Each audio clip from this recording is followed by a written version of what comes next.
도심의 어린이병원 로비는 과하게 환했다. 유리 캐노피 아래로 풍선 장식이 매달리고 자선벽보와 기부연항 전광판이 연신 숫자를 바꿔 달았다. 보호자 출입 동선과 응급 라인이 교차하는 그 공개된 공간에서 금색 명찰을 단 사람들이 카메라를 의식하며 천천히 움직였다. 안정과 치유를 상징해야 할 장소는 그날 가문의 피로 기록되는 무대가 된다. 가선우는 그 무대의 한가운데로 스스로 걸어 들어왔다. 그의 발걸음엔 주저함이 없었다. 오래 눌린 자격지심이 권력에 천을 씌운 채 분노를 합리화하는 문장들로 속을 채웠다. 빼앗겼다고 믿은 자리, 무시로 요약된 지난 시간, 들러리로 소모된 청춘 그 모든 회고가 하나의 단정으로 수렴된다. 누나만 없으면 내가 회장이다. 복수는 명분을 잇고 명분은 곧 계획처럼 보인다. 그러나 그의 계획은 정밀함이 아니라 과신으로 지어진 사각형에 불과했다. 순간은 빠르게 그리고 너무 공개적으로 지나갔다. 동선이 겹치던 지점, 가선영의 경호 공백이 1초 남짓 벌어진 틈. 가선우의 손에 들려있던 얇은 금속의 반짝임이 공기를 그었다. 환한 조명 아래 떨어진 붉은 선은 사진처럼 선명했고 병원의 소음은 일제히 한 박자 멈췄다. 안정과 치유의 상징물들이 배경 소품으로 변하는 사이 피습의 프레임은 이미 세상으로 송출될 준비를 마친다. 교수는 쓰러지고 남매는 파열음으로 정의된다. 그 이후의 모든 장면은 예측 가능한 궤도를 탔다. 보안팀의 늦은 개입, 스마트폰 카메라의 떼촬영, 실시간 속보의 폭발, 여론의 쏠림. 가선영은 의정과 표정 관리로 상처를 덮고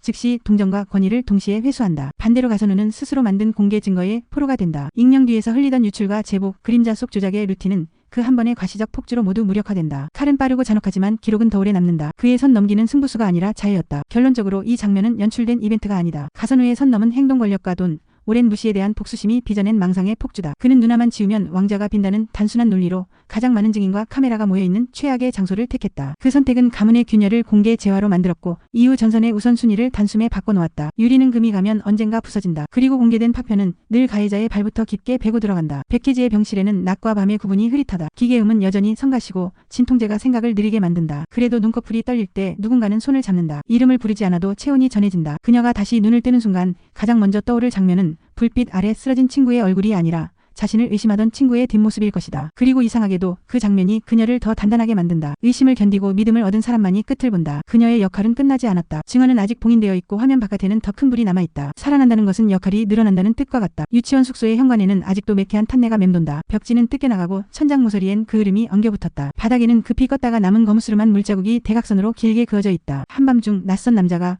뿌려둔 휘발유의 흔적이 그대로 굳어버린 자리다. 그 방 한가운데 흰 천에 반쯤 덮인 의자가 비스듬히 놓여있다. 누군가의 손목을 묶어두었던 끈과 주사기 캡이 함께 뒹군다. 피해자와 가해자가 뒤엉켜 지나간 흔적은 범행의 자취이자 살아남은 사람들에겐 다음 수를 강요하는 종이 한 장짜리 선언문에 가깝다. 붕대를 감은 손으로 현관 프레임을 짚고 선 부세미의 얼굴은 창백하다. 그래도 눈빛만큼은 이전과 다르다. 방 전체를 훑는 시선에는 공포 대신 정리와 기록이 있다. 어디서 들어왔고 어떻게 묶었으며 어느 지점에 불을 놓으려 했는지 도면을 그리듯 장면을 재배열한다. 바닥에 발자국 간격, 도주 동선, 잔열이 남아있는 지점의 면적. 그녀는 오랫동안 타인의 경우를 책임지던 본능으로 이제 자신의 생존과 반격의 공식을 세운다. 그 공식의 첫 줄에는 한 문장만이 크게 적힌다. 이건 경고가 아니라 제거 시도의 서막이었다. 복도 끝 구급차가 떠난 흔적은 희미한 빛으로 남아있다. 들것이 지나가며 긁고 간 벽면의 자잘한 흠집들이 핏빛 기억을 환기한다. 백혜지가 실려나갔던 방향이다. 피 냄새는 사라졌지만 그녀가 무너진 자리에 남은 작은 머리끈 하나와 핏자국의 가장자리가 여전히 말라붙어 있다. 부세미는 잠시 그 자리 앞에서 숨을 고른다. 비처럼 남은 감정이 목을 조른다. 의심했던 시간과 떠나라고 밀어냈던 선택이 한꺼번에 돌아와 가슴을 긁는다. 그럼에도 뒤돌아보지 않는다. 감정은 여기까지. 다음은 절차와 반격이다. 살아남은 자의 표정으로 그녀는 방을 등지고 어둠으로 걸어 나간다. 이 밤은 끝났고 이제 시작은 그녀에게 있다. 병원의 휘도는 잔혹하게 밝다. 복도 끝 모니터에는 알 수 없는 숫자들이 오르내리고 간헐적으로 울리는 기계음은 자비가 없다. 백혜지는 수술실과 중환자실 사이를 왔다 갔다 하며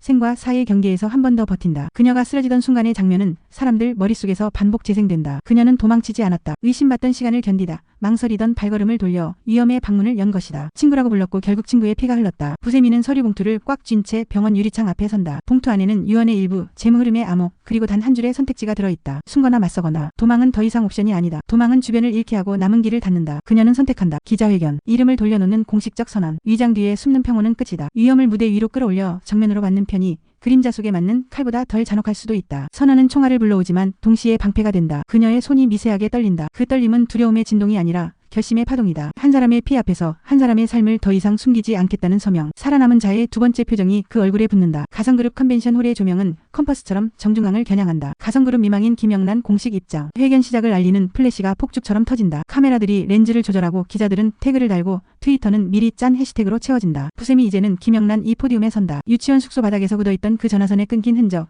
100kg의 피 한밤에 묵인 손목 하나의 이름으로 찍힌 모욕감. 모든 것이 이 자리에 호흡을 만든다. 입술은 마른 종이처럼 건조하지만 문장들은 투명하다. 그녀는 더 이상 깊은 곳에 숨기지 않는다. 선택은 공개의 위험을 동반한다. 그렇기에 선언은 강하다. 그리고 문장이 무너지지 않도록 조율된 호흡으로 그녀는 차기 회장이라는 단어를 꺼낸다. 회장의 유언, 기한, 조건, 도중의 폭력, 살아남음으로 증명된 정당성. 말은 길지 않다. 대신 구조가 단단하다. 회장실에서 들었던 문장과 장례식장의 침묵과 늦은 밤 변호사 사무실의 봉인. 그 모든 장면을 입장문으로 압축한다. 몰려든 기자들의 눈이 흔들리지만 회견장의 공기는 이상하게 고요하다. 선언의 중량은 때로 소음을 죽인다. 스스로를 들여다보는 시간이 잠깐 흐른다. 누군가는 비웃고 누군가는 기록하고 누군가는 계산한다. 그러나 모두가 안다. 오늘 이 자리에서 이름이 복원되었다는 사실을. 사람들이 쉬 지나치던 유치원 기사라는 직함은 은폐에 최적화된 가면이었다. 매일 같은 시각, 같은 경로, 같은 복장. 아동보호를 위한 이동 동선이라는 명분은 낯선 남자의 출입을 정상으로 위장시킨다. 차량 블랙박스 각도는 아이들 쪽으로 향하고 승하차 구역의 CCTV는 무릎 높이에서 사람의 손을 놓친다. 칼을 든 손, 주사를 숨긴 소매, 뒤에서 묶인 매드. 그 모든 세부는 루틴 안에서 사라진다. 누군가가 기억하는 건 언제나 밝은 노란 통학 차량과 수신호뿐이다. 칼의 금속성은 그 틈으로 미끄러져 들어와 제 역할을 마치고 그림자로 돌아간다. 부세미의 메모에는 간격이 정확한 글씨로 이런 항목이 적힌다. 기사 채용 경로, 최근 2달간 유입된 외주 인력의 출처, 인력 알선소의 거래 내역, 현금 인출 패턴과 가상계좌의 환류. 그리고 마지막 칸에는 한 사람의 이름 대신 직함이 올라온다. 지시자 교수, 가선영. 그녀가 움직인 방식은 늘 같았다. 얼굴을 드러내지 않고 도구를 바꿔가며 흔적을 남기지 않는 일관성. 단 한 번 칼의 궤적이 빗나간 이유는 여자 하나가 예상보다 오래 버텼기 때문이다. 그리고 그 빗나간 칼끝이 다른 여자 100kg의 복부를 가로질렀다. 계획의 틈은 거기에서 벌어졌다. 부세미는 그 틈을 들어갈 생각이다. 기사라는 가면을 벗기면 뒤에는 늘 같은 얼굴이 있다. 교수의 정교함과 가문의 냉혹한 예산. 가선영의 필습은 동정의 파도를 불러왔다. 하지만 프레임은 고정되지 않는다. 영상은 편집될 수 있고 서사는 재배열될 수 있다. 김영란의 회견 영상이 자막과 함께 재유통되며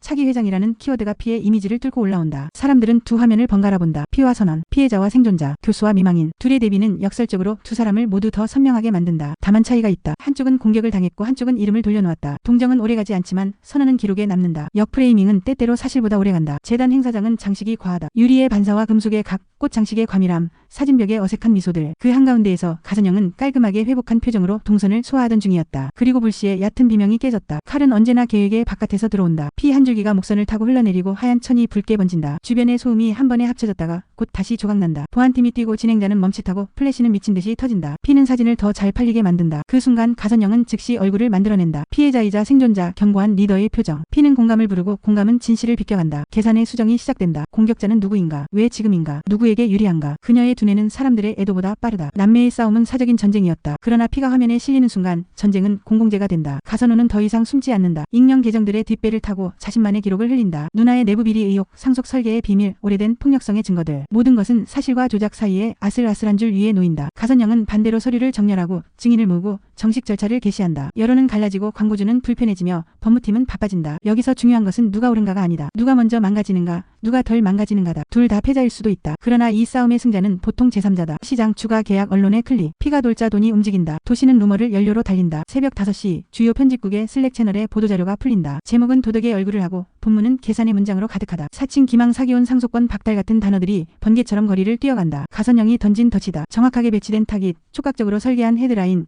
그리고 동시다발적인 퍼블리싱. 반론이 도착하기 전에 프레임을 선점하는 속도의 언어. 회의실의 커피향 뒤로 스피커에서 나오는 앵커의 무색한 목소리가 흐른다. 진실은 어디에 있냐는 질문은 늘 늦는다. 먼저 닿는 소리가 진실처럼 굳는다. 한편 이돈 변호사는 오래된 금고에 눌려있던 봉인을 해제한다. 오래전 회장이 남겨둔 문서들은 묵직하다. 숫자와 화살표, 이름과 날짜, 입금과 전출. 종이는 종종 총보다 치명적이다. 그가 서류를 넘길수록 손끝의 체온이 떨어진다. 봉인은 단순한 도덕적 약속이 아니었다. 가족을 향한 협박과 약점의 회로와 회장과의 약속이 얽힌 매듭이었다. 그는 매듭을 풀지 않고 자르기로 한다. 회장의 뜻을 기록으로 꺼내고 피에 묻힌 가문의 역사를 공표의 형식으로 정리한다. 서류철을 닫는 소리가 묘하게 크게 울린다. 도시의 소음 속에서 누군가는 그 소리를 칼집이 닫히는 소리로 기억할 것이다. 이돈의 책상 위에는 오늘만 6번째로 접었다. 펼친 문서가 놓여있다. 종이의 모서리는 습기를 먹고 글자들은 한 번 더 무게를 얻는다. 그는 오랫동안 중립을 가장했다. 그러나 중립은 때로 비겁의 다른 말이다. 회장의 마지막 메모 수기, 코멘트, 각주. 그는 마지막 각주를 기사로 바꾸기로 한다. 말이 아니라 절차로. 기자회견의 뒤쪽 패널에서 그는 조용히 서류 봉투를 다른 손으로 옮긴다. 인감, 필체, 거래 내역, 서명 이미지. 종이 묶음이 타임라인 의 뼈대를 챙긴다. 서류는 곧 총이 된다. 누군가에게는 더 위험하고 더 정확하고 더 치명적인. 어둠은 경호원에게 더 친숙하다. 전동민은 빚진 마음으로 움직인다. 아이가 위험에 빠질 뻔한 자책, 친구를 잃을 뻔했다는 공포, 그리고 그녀를 다시 놓치지 않겠다는 고집. 그는 곧장 미끼가 될 수 있는 동선을 설계한다. 일부러 흔적을 남기고 특정 사람에게만 보이는 손짓을 흘리고 가선영의 시선을 끌어 다른 방향으로 튼다. 보호는 때로 희생과 같다. 미끼가 된다는 것은 먼저 맞는다는 뜻이다. 하지만 경우의 핵심은 언제나 이렇게 요약된다. 보호 대상보다 먼저 위험을 본다. 먼저 맞고 대신 넘어진다. 그 그림자는 소리 없이 늘 대상의 반발 앞에서 움직인다. 그녀는 이제 착한 여자라는 수식어를 더 이상 쓰지 않기로 한다. 착함은 이 집안에서 약점으로 번역되었다. 도둑맞기 좋고 잡아 흔들기 편하고 모욕하기 쉬운 태그였다. 김영란이라는 본명을 전면으로 내세우는 선언은 평판과 도덕의 방식을 버리는 결별에 가깝다. 그녀는 더 이상 불쌍함으로 동정받지 않는다. 그 대신 책임으로 비난받을 준비를 한다. 미망인으로서의 의무, 차기 회장으로서의 계획, 보호자로서의 맹세. 사람들은 강한 여자에게 가혹하다. 그래서 그녀는 강해지기로 한다. 가혹함을 나눠들어 뒤로 미는 방식으로. 가선호는 불안정하다. 칼을 뽑았던 손은 잠깐의 승리를 기억하지만 손등에 남은 미세한 진동이 여전히 가라앉지 않는다. 그는 눈에 띄는 실수를 반복한다. 가까운 측근에게 과한 신뢰를 주고 쉬운 거래를 택하고 감정에 이끌려 전화를 건다. 반대로 가선영은 더 단단해진다. 상처는 그녀를 약하게 만들지 않는다. 오히려 관용의 서랍을 닫게 만든다. 동생을 교정할 시간은 지났다. 그녀의 결론은 간단하다. 제거. 거리는 짧아지고 협박은 직설로 변한다. 연락망이 재편되고 내부 정보의 틈이 봉합된다. 공포는 가끔 효율적이다. 무창의 밤하늘은 더 이상 고요하지 않다. 이 작은 동네가 전국 뉴스의 헤드라인으로 올라갈 때마다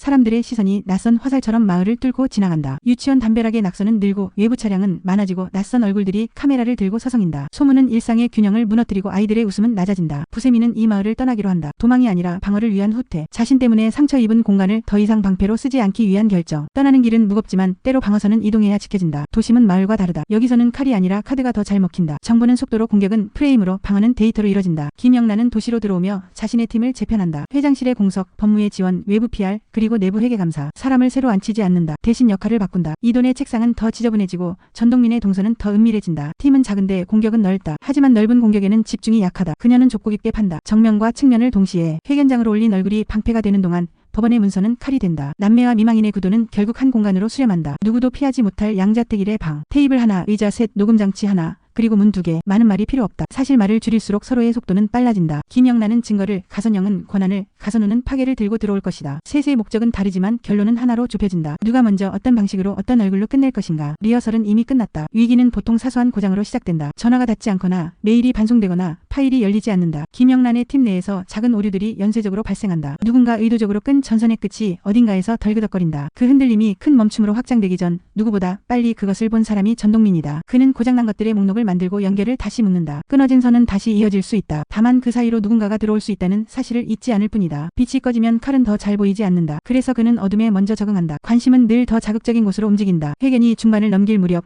작은 휴대폰 화면에서 한 줄의 속보가 번진다. 특정 재단 행사장, 피스 발생, 피해자는 고위 관계자. 누군가가 그것을 크게 읽는다. 시선이 흔들리고 렌즈가 다른 곳으로 향한다. 공기는 기묘하게 두 갈래로 찢어진다. 한쪽에는 이름을 되찾는 여자, 다른 한쪽에는 피를 흘리는 권력자. 사람들은 늘 피가 더 빠르다. 의자들이 밀리고 케이블이 뽑히며 발걸음이 한 방향으로 쏠린다. 회견장은 절반 비는 듯하고 남아있는 카메라 몇 대가 묵묵히 초점을 맞춘다. 남겨진 공간의 정막이 더 도드라진다. 김영란은 짧게 숨을 고르고 예정했던 끝 문장을 그대로 끝낸다. 달라진 것은 관심의 분배뿐이다. 선언은 이미 기록되었다. 마지막 컷은 세 갈래로 붕괴한다. 첫째, 기자회견의 후속 인터뷰에서 김영란의 문장이 하나 더 세상을 흔든다. 회장의 뜻과 자신의 서약, 가문의 죄와 다음 세대의 면책. 사람들은 그 문장을 스크린샷으로 저장한다. 둘째, 가선영의 병실 문 앞에 그림자가 선다. 피해 젖은 과거가 침대 옆으로 다가온다. 눈을 감고 있던 사람은 언제나 가장 먼저 냄새로 위험을 안다. 셋째, 가선우의 손등에 난 작고 날카로운 상처가 다시 벌어진다. 칼을 쥐던 습관이 손을 기억하게 만든다. 손은 주인을 배신하지 않는다. 다만 주인이 손을 배신할 뿐이다. 그리고 화면은 어둠 속 문장으로 닫힌다. 살아남은 자가 모든 것을 가진다. 하지만 이름을 되찾은 자만이 그것을 지킬 수 있다.